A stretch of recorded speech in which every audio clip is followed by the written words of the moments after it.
ನಮಸ್ತೆ ಬಂಧುಗಳೇ, ಗೋವಿಂದಾಸ್ ಅಭಿರುಚಿ ಜಿವಿಯರ್ ಆಲ್ರೌಂಡ್ ಚಾನಲನ್ನು ಸಬ್ಸ್ಕ್ರೈಬ್ ಮಾಡ್ಕೊಳ್ಳಿ. ಹೊಸ ವಿಡಿಯೋಗಳಿಗಾಗಿ ಬೆಲ್ ಐಕನ್ನ ಪ್ರೆಸ್ ಮಾಡಿ. ಬಂಧುಗಳೇ, ಅಕ್ಕಿ ತಂದಾಗ ನಮ್ದು ಅಕ್ಕಿ ಚೆನ್ನಾಗಿರುತ್ತೆ, ಹುಳ ಇರಲ್ಲ, ಏನಿರಲ್ಲ, ನೀಟಾಗಿರುತ್ತೆ. ಕಾಲಕ್ರಮೇಣ 1 ತಿಂಗಳು 2 ತಿಂಗಳು 3 ತಿಂಗಳು ಆದಾಗೆ ಅಕ್ಕಿ ಯಾವಾಗ ನಮ್ಗೆ ಸ್ವಲ್ಪ ಖಾಲಿ ಆಗ್ತಾ ಬರುತ್ತೆ. ಅರ್ಧ ಚೀಲ ಉಳಿತೆ, 1/4 ಚೀಲ ಉಳಿತೆ. ಅವಾಗ ಏನಾಗುತ್ತೆ ಅಂತಂದರೆ ನಮಗೆ ಹುಳ ಹಿಡಿಯುತ್ತೆ. ಈ ಹುಳ ಹಿಡಿದಂಗೆ ನಾವು ಯಾವ ರೀತಿಯಾಗಿ ಸ್ಟೋರೇಜ್ ಮಾಡ್ಕೋಬೇಕು ಅನ್ನುವ ವಿಡಿಯೋನೇ ನಾನು ಶೇರ್ ಮಾಡ್ತಾ ಇದ್ದೀನಿ. ಸ್ಕಿಪ್ ಮಾಡಿದೆ ಪೂರ್ತಿ ವಿಡಿಯೋನ ನೋಡಿ. ಇವಾಗ ನೋಡಿ, ನಮ್ಮ ದಿನ 1/4 ಚೀಲ ಅಕ್ಕಿ ಇದೆ. ಇವಾಗ ಇಷ್ಟೊಂದು ಹುಳ ಆಗಿದೆ, ಕಾಣ್ತಾ ಇದೆ ಅಲ್ವಾ ನಿಮಗೆ ಹುಳ ಆಗಿದ್ದು. ಇವಾಗ ನಾವು ಕೊನೆಯವರೆಗೂ ಹುಳ ಇಲ್ಲದ ಹಾಗೆ ಯಾವ ರೀತಿಯಾಗಿ ಸ್ಟೋರ್ ಮಾಡಿ ಇಟ್ಕೋಬೇಕು ಅನ್ನೋದನ್ನು ನೋಡೋಣ ಬನ್ನಿ. ಮೊದಲನೇದಾಗಿ ನಾವು ಯಾವ ಪಾತ್ರೆಯಲ್ಲಿ ಹಾಕ್ತೀವಿ, ಡಬ್ಬನೋ ಕ್ಯಾರಿಯರೋ, ಅದನ್ನು ನೀಟಾಗಿ ಶುದ್ಧವಾಗಿ ತೊಳ್ಕೊಂಡ್ಬಿಟ್ಟು ತೇವಾಂಶ ಇಲ್ಲದ ಹಾಗೆ ನೀಟಾಗಿ ನಾವು ಇದನ್ನು ಒರೆಸ್ಕೋಬೇಕು. ಸಾಧ್ಯ ಆದರೆ ಒಂದು 5 ರಿಂದ 10 ನಿಮಿಷ ಬಿಸಿಲಿಗಿಟ್ರೆ ಇನ್ನೂ ಒಳ್ಳೆಯದು ಬಂಧುಗಳೇ. ಆಲ್ರೆಡಿ ನಾನು ಬಿಸಿಲಿಗಿಟ್ಟೆ ತೊಗೊಂಡು ಬಂದಿದ್ದೀನಿ. ನಿಮ್ಗೆ ತೋರಿಸೋದಕ್ಕೋಸ್ಕರ, ತೇವಾಂಶ ಇರಬಾರ್ದಂತ ತೋರಿಸೋದಕ್ಕೋಸ್ಕರ ನಾನಿಲ್ಲಿ ತೋರಿಸ್ತಾ ಇದ್ದೀನಿ ಬಂಧುಗಳೇ. ಬಿಸಿಲಿಗಿಟ್ಟರೂ ಕೂಡ ನಾವು ಹೀಗೆ ನೀಟಾಗಿ ಒರೆಸ್ಕೊಂಡ್ಬಿಟ್ಟೆ ನಾವು ಇದರಲ್ಲಿ ಅಕ್ಕಿಯನ್ನು ಹಾಕೋಬೇಕಾಗತ್ತೆ. ಇವಾಗ ನೋಡಿ, ನಾನು ದೊಡ್ಡ ಕ್ಯಾರಿಯರ್ ತೊಗೊಂಡಿದ್ದೀನಿ. ದೊಡ್ಡ ಕ್ಯಾರಿಯರ್ ತೊಗೊಂಡು ಅದರಲ್ಲಿ ಒಂದು 1/4 ಭಾಗದಷ್ಟು ಅಕ್ಕಿಯನ್ನು ಹಾಕ್ಕೊಂಡೆ. ಒಂದು 1/4 ಚೀಲ ಅಕ್ಕಿ ಹಾಕ್ಕೊಂಡೆ ಬಂಧುಗಳೇ. ಇವಾಗ ನೋಡಿ, ಲೇಬಲ್ ಮಾಡಿಕೊಂಡೆ. ಈ ಲೇಬಲ್ ಆದ ನಂತರ ಇದರಲ್ಲಿ ಕಹಿ ಬೇವಿನ ಸೊಪ್ಪು ಇರುತ್ತಲ್ವಾ, ಕಹಿ ಬೇವಿನ ಸೊಪ್ಪನ್ನು ಹೀಗೆ ಸ್ವಲ್ಪ ಫೋಲ್ಡಿಂಗ್ ಮಾಡಿ, ಆ ಡಬ್ಬ ಯಾವ ರೀತಿ ಇರುತ್ತಲ್ವ ಆ ರೀತಿಯಾಗಿಯೇ ನಾವು ಈ ಬೇವಿನ ಸೊಪ್ಪನ್ನು ಅದರಲ್ಲಿ ಜೋಡಿಸ್ಬೇಕು. ಈ ಕಹಿ ಬೇವಿನ ಸೊಪ್ಪು ಹೀಗೆ ಜೋಡಿಸಿ ನಂತರ ಸ್ವಲ್ಪ ಅಕ್ಕಿಯನ್ನು ಹಾಕಬೇಕು, ಕಹಿ ಬೇವಿನ ಸೊಪ್ಪನ್ನು ಹಾಕಬೇಕು, ಮತ್ತೆ ಅಕ್ಕಿಯನ್ನು ಹಾಕಬೇಕು, ಕಹಿ ಬೇವಿನ ಸೊಪ್ಪನ್ನು ಹಾಕಬೇಕು. ಹಾಗೆ ಡಬ್ಬ ತುಂಬೋವರೆಗೂ ಇದೇ ಪ್ರೊಸೀಜರನ್ನು ನಾವು ಫಾಲೋ ಮಾಡ್ಕೋಬೇಕು ಬಂಧುಗಳೇ. ನನ್ನ ರೆಸಿಪಿಯಿಂದ ನಿಮಗೆ ಸ್ವಲ್ಪ ಆದರೂ ಪ್ರಯೋಜನ ಆಗ್ತಾಯಿದೆ, ಉಪಯುಕ್ತ ಇದೆ ಅನ್ನೋದಾದರೆ ಸಬ್ಸ್ಕ್ರೈಬ್ ಮಾಡ್ಕೊಳ್ಳಿ, ಒಂದು ಲೈಕ್ ಕೊಡಿ, ಬಂದ ಸರ್ಕಲ್ಗೆ ಶೇರ್ ಮಾಡಿ.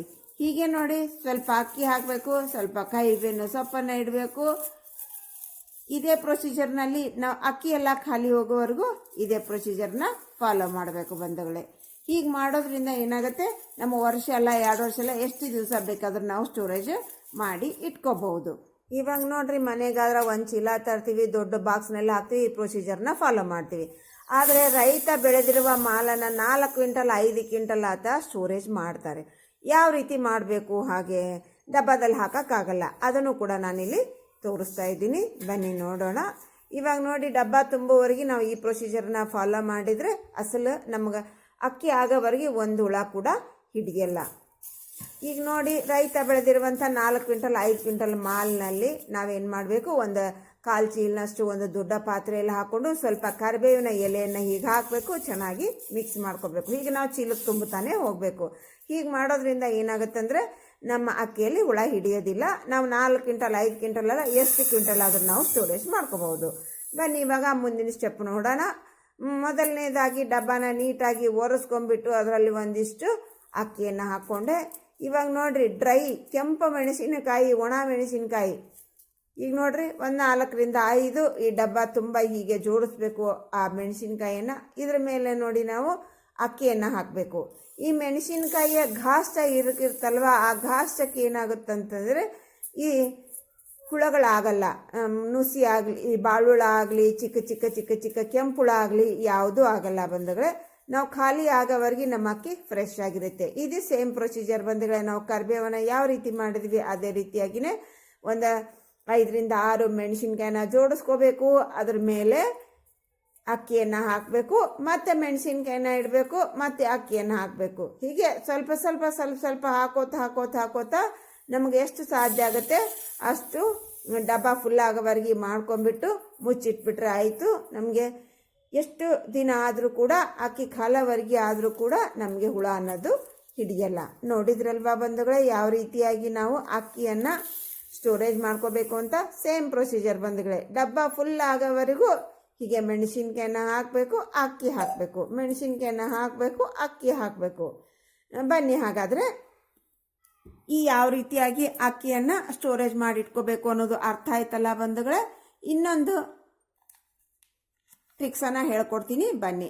ಈಗ ನೋಡಿ, ನಿಮ್ಮ ಹತ್ರ ಬೇವಿನ ಸೊಪ್ಪು ಇಲ್ಲ, ನಮ್ಮ ಹತ್ರ ಮೆಣಸಿನ್ಕಾಯಿನೂ ಇಲ್ಲ ಅಂದರೆ ಮನೆಯಲ್ಲಿ ಕರ್ಪೂರ ಇರುತ್ತಲ್ವಾ, ಈ ಕರ್ಪೂರವನ್ನು ಆಲ್ರೆಡಿ ಅದು ಕರ್ಪೂರ ಸೀಲೇ ಇದೆ. ಸೀಲಿದ್ರೂ ಕೂಡ ಉಂಡೆ ಕರ್ಪೂರ ತುಂಬಾ ಸ್ಮೆಲ್ ಇರುತ್ತೆ. ನಿಮ್ಮ ಹತ್ರ ಉಂಡೆ ಕರ್ಪೂರ ಇಲ್ಲಾಂದರೆ ಬಿಲ್ಲ ಕರ್ಪೂರ ಇದ್ದರೆ ಕೂಡ ಒಂದು 2ರಿಂದ 3 ಅಥವಾ 4 ನಿಮ್ಮ ಡಬ್ಬ ಪ್ರಮಾಣ ಅಕ್ಕಿ ಪ್ರಮಾಣ ನೋಡಿಕೊಂಡು ನೀವು ಹೀಗೆ ಕಟ್ಕೋಬೇಕಾಗತ್ತೆ. ಇಟ್ಕೊಂಡ್ಬಿಟ್ಟು ಅದನ್ನು ಹೀಗೆ ಪೇಪರ್ನಲ್ಲಿ ಸುತ್ತಿ ಇಡೋದ್ರಿಂದ ಏನಾಗುತ್ತೆ, ನಮ್ಗೆ ಅಕ್ಕಿ ಸ್ಮೆಲ್ಲು ಆಗಲ್ಲ, ಹಾಗೆ ನಮಗೆ ಹುಳ ಕೂಡ ಹಿಡಿಯಲ್ಲ. ಮೊದಲಿಗೆ ನಾವು ಒಂದು 7-8 ಪೊಟ್ನಾನ ರೆಡಿ ಮಾಡಿ ಇಟ್ಕೊಂಡ್ಬಿಟ್ಟು ಹೀಗೆ ಡಬ್ಬದಲ್ಲಿ ನಾವು ಇದನ್ನು ಜೋಡಿಸ್ಕೊತಾನ ಬರಬೇಕು ಬಂಧುಗಳೇ.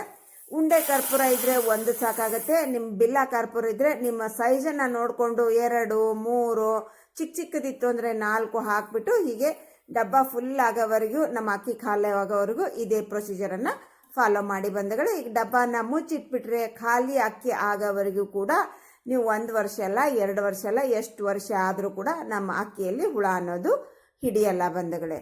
ಇವಾಗ ನೋಡಿದ್ರಲ್ವ ನೀವು ಯಾವ ರೀತಿ ಮಾಡಬೇಕು ಅಂತ. ಕಹಿ ಬೇವಿನ ಸೊಪ್ಪು ಮತ್ತು ಮೆಣಸಿನ್ಕಾಯಿ ಮತ್ತು ಕರ್ಪೂರ, ಈ 3ರಲ್ಲಿ ಒಂದನ್ನು ನೀವು ಫಾಲೋ ಮಾಡಿದರೂ ಕೂಡ ನಮ್ಮ ಅಕ್ಕಿ ಜಾಗೃತವಾಗಿರುತ್ತೆ. ನೋಡಿ, ನಿಮಗೆ ಯಾವುದು ಈಜಿ ಅನಿಸುತ್ತೆ ಅದನ್ನು ನೀವು ಯೂಸ್ ಮಾಡ್ಕೊಳ್ಳಿ. ಕಹಿ ಬೇವಿನ ಸೊಪ್ಪು ನಿಮಗೆ ಅವೈಲೇಬಲ್ ಇದ್ದರೆ ಅದನ್ನು ಮಾಡ್ಕೋಬಹುದು. ಅದಿಲ್ಲ ಅಂದರೆ ಮನೆಯಲ್ಲಿ ಮೆಣಸಿನ್ಕಾಯಿ ಅಂತೂ ಎಲ್ಲರ ಮನೆಯಲ್ಲಿ ಇದ್ದೇ ಇರುತ್ತೆ. ಕರ್ಪೂರ, ಮೆಣಸಿನ್ಕಾಯಿ, ಕಮಲನ್ನು ಕೂಡ ನೀವು ಮಾಡಬಹುದು. ಅರ್ಥ ಆಯ್ತಲ್ಲ ಬಂಧುಗಳೇ, ಯಾವ ರೀತಿಯಾಗಿ ನಾವು ಅಕ್ಕಿಯನ್ನು ಹುಳಿ ಹಿಡಿಯದಾಗೆ ಸ್ಟೋರೇಜ್ ಮಾಡ್ಕೋಬೇಕು ಅಂತ. ನಿಮ್ಗೆ ಇಷ್ಟ ಆದರೆ ಬಂಧು ಸರ್ಕಲ್ಗೆ ಶೇರ್ ಮಾಡಿ. ಯಾರು ಮಾಡ್ಕೊಳ್ಳಲ್ಲ ಸಬ್ಸ್ಕ್ರೈಬ್ ಮಾಡ್ಕೊಳ್ಳಿ. ಇವತ್ತಿನ ರೆಸಿಪಿ ಮುಗಿಸೋಣ. Thanks for watching. ಬಾಯ್.